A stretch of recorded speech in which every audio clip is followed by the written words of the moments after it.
की बीमारी के साथ जीना काफी दर्दनाक होता है। यह जितनी गंभीर बीमारी है, उतना ही इसे मैनेज करना मुश्किल है। किडनी की बीमारी का इलाज जब किया जाता है, तो प्रमुख रूप से क्रिएटिनिन लेवल को कम करने का प्रयास किया जाता है। ये दोस्तों क्रिएटिनिन क्या है? एक क्रिएटिनिन बढ़ने से किडनी कितना डैमेज होती है। क्रिएटिनिन हमारे शरीर में ना बढ़े या क्रिएटिनिन को दूर कैसे किया जाए, इसका क्या कोई घरेलू विकल्प है? जी हाँ मित्रों, इसका घरेलू विकल्प है। और दोस्तों हम घरेलू चीजों को या जो हमारे प्रकृति द्वारा दी गई चीजें हैं, इनका प्रयोग करके हम गंभीर से गंभीर बीमारी को मैनेज कर सकते हैं। बस मित्रों हमें पता होना चाहिए कि ये कितनी मात्रा में कब और कैसे लेना है। तो दोस्तों आज हम आप लोगों के सामने 6 ऐसे चीजों के बारे में बताएंगे, जिसे अगर आप आयुर्वेद के अनुसार लेते हैं, तो दोस्तों ये क्रिएटिन लेवल जो बढ़ा हुआ है, इसे निकाल बाहर कर देगा, वो भी सेफली तरीके से। इसका कोई साइड इफेक्ट नहीं है। तो दोस्तों उसके पहले हमें ये जानने की जरूरत है, एक क्रिएटिनिन होता क्या है, एक क्रिएटिनिन बढ़ता क्यों है। दोस्तों इस पर थोड़ा सा प्रकाश डालते हैं। तो सबसे पहले मित्रों हम ये जान लेते हैं क्रिएटिनिन है क्या। दोस्तों आपको बता दें कि क्रिएटिनिन एक अपशिष्ट उत्पाद है, जो खून में तब बनता है जब किडनी सामान्य रूप से काम नहीं करती है। इसके लिए मेडिकल में कई इलाज हैं, लेकिन आप इसके लिए आयुर्वेद का भी सहारा ले सकते हैं। मित्रों आयुर्वेद में किडनी के स्वास्थ्य और क्रिएटिन लेवल को कम करने के बेहतर तरीके काम करते हैं और बेहतर तरीके बताए गए हैं। अगर आप आयुर्वेद के अनुसार खाने पीने का ध्यान रखा जाए या उपायों को अमल में लाया जाए, तो मित्रों क्रिएटिनिन लेवल को आसानी से कम करने में मदद मिल सकती है। आइए जो दोस्तों हम जानते हैं वो 6 फूड के बारे में, जो क्रिएटिनिन लेवल को कम करके, इसके साथ साथ ये जो 6 फूड है हमारे शरीर में जो वात पित्त कफ पाया जाता है उसे भी बैलेंस करते हैं, हमारे आंतों और किडनियों की भी सफाई करते हैं, और दोस्तों हमारे शरीर की कई तरफ से सुरक्षा करते हैं बिना किसी साइड इफेक्ट के। अगर हम ये 6 चीजें डेली ले रहे हैं, तो दोस्तों हम कई तरफ से बीमारियों से बचे रहेंगे। उनमें से पहली चीज जो है उसके बारे में चलिए जानते हैं। दोस्तों आंवला, आंवला खून को साफ करके शरीर को डिटॉक्सिफाई करने में यह मदद करता है। लोग किडनी फेलियर और डायबिटीज से अक्सर एक साथ पीड़ित होते हैं, इसीलिए ऐसे लोगों के लिए आंवला ब्लड शुगर और क्रिएटिनिन दोनों को नियंत्रित करने में मदद करता है, यानी दोनों बीमारियों को मैनेज करने में मदद करता है। किडनी की बीमारी से पीड़ित मरीजों में अक्सर इम्यूनिटी कम होती है, और आंवला में प्रचुर मात्रा में विटामिन सी पाया जाता है, जिसके कारण यह इम्यूनिटी को भी बढ़ाता है और एंटीऑक्सीडेंट का खजाना है, जिससे हमारे शरीर की सुरक्षा करता है। तो दोस्तों सबसे पहला फल है वो है आंवला। अब मित्रों चलिए हम जानते हैं आंवला तो है, इसे खाना कैसे है, कितनी मात्रा में लेना है, जो सबसे महत्वपूर्ण है। दोस्तों हमारा आयुर्वेद कहता है अगर आप आंवले को औषधि के रूप में लेना चाहते हैं, यानी कि दवा के तौर पे प्रयोग करना चाहते हैं, तो इसे रोज सुबह खाली पेट आपको लेना है। दोस्तों नेचुरल तरीके से, तो नेचुरल तरीके से कैसे आप लेंगे, बस 2 से 3 आंवला ऐसे लीजिए और सुबह चबा चबा के खा जाइए। सुबह चबा चबा, बस इतना ध्यान देना है, आंवला खाने के 1 घंटे पहले कुछ नहीं खाना पीना है, और आंवला खाने के 2 से 3 घंटे बाद तक कुछ नहीं खाना पीना है। आप देखिए किस तरह से आपके शरीर में बड़ा बदलाव लाएगा और क्रिएटिन लेवल को दोस्तों बैलेंस कर देगा, मैनेज कर देगा। दूसरी चीज है दोस्तों हल्दी। हल्दी किडनी के कार्य को बेहतर बनाने में मदद करती है। हल्दी में सक्रिय यौगिक केरकुमिन एंटी इंफ्लेमेटरी एंटीऑक्सीडेंट गुण होता है। इन सभी वजह से किडनी में सूजन और ऑक्सीडेटिव स्ट्रेस कम होता है। अपने भोजन में हल्दी शामिल करना तो आप करते ही होंगे, करते हैं, और गर्म दूध में हल्दी डाल के पीने से क्रिएटिनिन लेवल को कम करने में मदद मिलती है।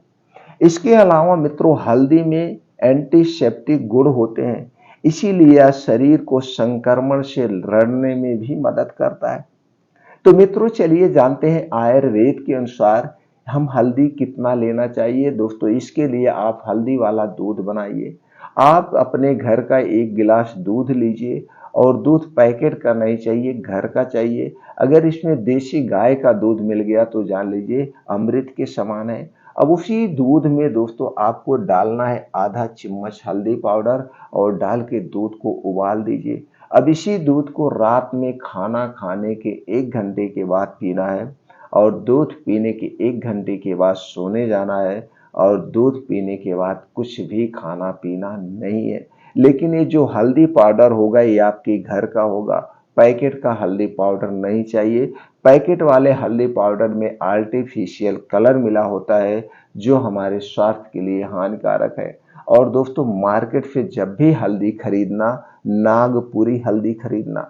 नागपुरी हल्दी पतली सी लंबी लंबी होती है, ये सबसे बेस्ट हल्दी होती है। और लाइए हल्दी को घर पे पाउडर बनाइए या मशीन चक्की में पिसाइए, इसी हल्दी का प्रयोग करिए दूध में, पीने में, खाने में भी दोस्तों। और ये पैकेट का हल्दी कभी मत लेना। कितनी भी बड़ी कंपनी हो, सब लोग आर्टिफिशियल कलर को मिक्स करती हैं जो हमारे स्वास्थ्य के लिए हानिकारक है। तीसरा चीज है दोस्तों है खीरा। खीरा आपने कूलिंग करने वाले गुड़ के लिए जाना जाता है। आयुर्वेद में किडनी के स्वास्थ्य के लिए बहुत फायदेमंद बताया गया है। दोस्तों खीरे को अपने डाइट में शामिल करने से फाइबर और विभिन्न पोषक तत्व तो मिल सकते हैं। मित्रों खीरा खाने से पेशाब का उत्पादन बढ़ता है और क्रिएटिनिन जैसे अपशिष्ट उत्पादों को खत्म करने में मदद मिलती है। दोस्तों एक दिन में हमें कितना खीरा खाना चाहिए? दोस्तों एक दिन में हमें 200 से 250 ग्राम खीरा लेना चाहिए। खीरा जब भी लेना तो दोस्तों इसे दिन में लेना, रात में मत लेना। और खीरे को खाने के साथ मत लेना। कुछ लोग सलाद के तौर पे खाने के साथ लेते हैं। खीरा की तासीर ठंडी होती है और आपका खाना गर्म होता है। ठंडा और गर्म एक साथ नहीं लेना चाहिए, इससे आपके शरीर में जो वात पित्त कफ पाया जाता है वो डिस्टर्ब हो जाता है, डिसबैलेंस हो जाता है, जिसके कारण शरीर में बीमारियां उत्पन्न होती हैं। तो खीरे को जब भी खाना अकेले खाना, और खीरा खाने के पहले पानी नहीं पीना है, और खीरा खाने के 2 घंटे बाद पानी नहीं पीना है। इस बात का आप ध्यान रखेंगे क्योंकि खीरे में पानी पाया ही जाता है। अगला है दोस्तों साबुत अनाज। साबुत अनाजों में जैसे जौ, बाजरा और भुने हुए चावल के सेवन को सबसे अच्छा माना जाता है। भूरे चावल, सॉरी भुने हुए नहीं दोस्तों, भूरे चावल होता है, सबसे अच्छा माना जाता है। ये अनाज फाइबर, विटामिन और मिनरल से भरपूर होते हैं। ये अनाज किडनी के लिए पौष्टिक और अच्छे माने जाते हैं। इन अनाजों को अपनी डाइट में शामिल करने से मित्रों आप किडनी के स्वास्थ्य को बेहतर बनाए रखते हैं और ऊर्जा बढ़ाने, क्रिएटिन लेवल को कम करने में मदद करता है। तो दोस्तों अपने अनाजों में, अपने खाने में मल्टीग्रेन आटा बनाइए, वो भी घर पे बनाइए, सही मात्रा में बनाइए और उसकी रोटी आप खाइए। आपका क्रिएटिन लेवल बैलेंस में रहेगा। अगला है दोस्तों अनार। मित्रों अनार में antioxidant, calcium, iron, vitamin C, fibre, vitamin, mineral जैसे तत्व पाए जाते हैं। इसीलिए दोस्तों ये किडनी को नुकसान से बचाने और क्रिएटिनिन के लेवल को कम करने में मदद करते हैं। दोस्तों, ताज़ा अनार खाने या इसके जूस पीने से आपकी किडनी स्वस्थ रहती है, निरोग बनी रहती है। तो चलिए जानते हैं अनार हमें कितना लेना चाहिए। दोस्तों, एक दिन में हमें 250 ग्राम से 300 ग्राम अनार ऐसे चबा चबा के आप खा सकते हैं, या इसका घर पे जूस निकाल के आप पी सकते हैं। बस इतना ध्यान देना है, अनार जब भी खाना या इसका जूस पीना दिन में पीना, रात में मत पीना। और अनार और का जूस पीने और खाना खाने में कम से कम 3 से 4 घंटे का डिफरेंट हो। जूस पीने के पहले और जूस पीने के बाद आपको पानी नहीं पीना है, कम से कम 1.5 से 2 घंटे तक। आप इस प्रकार और अनार का जब सेवन करना जब इसका सीजन हो, जब इसका मौसम हो। दोस्तों, हमें हर एक फल, हर एक सब्जियां मौसम के हिसाब से खानी चाहिए।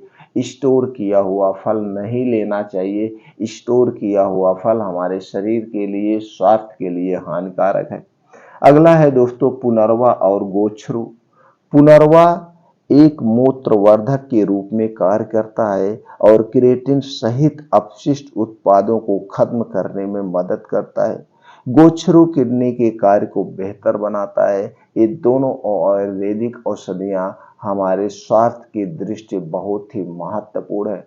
दोस्तों, हमारे जो आयुर्वेद में औषधियों का वर्णन किया गया है, औषधियों को बताया गया है, अगर हम आयुर्वेद की औषधि आयुर्वेद के अनुसार प्रयोग करें तो दोस्तों अपने शरीर को 100% स्वस्थ और निरोग रख सकते हैं। अगर आप पूरी जिंदगी बीमारियों से दूर रहना चाहते हैं तो दोस्तों आप बाहर का खाना पीना बंद कर दीजिए। अपने घर का बना हुआ खाना खाइए।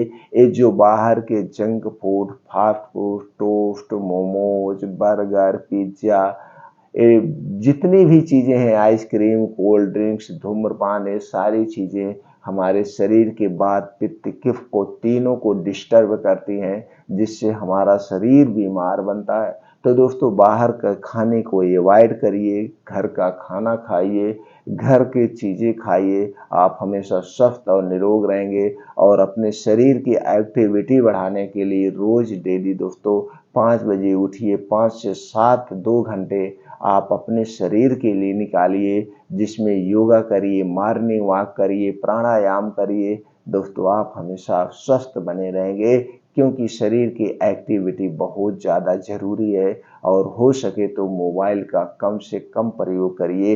ये मोबाइल की लत हमें बीमार बनाते चली जा रही है, ये दोस्तों हमें नुकसान पहुंचा रही है, इसलिए कम से कम इसका प्रयोग करिए। और दोस्तों हमारी जानकारी से संतुष्ट हैं तो वीडियो को लाइक करके हमसे जुड़ना चाहते हैं तो चैनल को सब्सक्राइब कर लीजिए।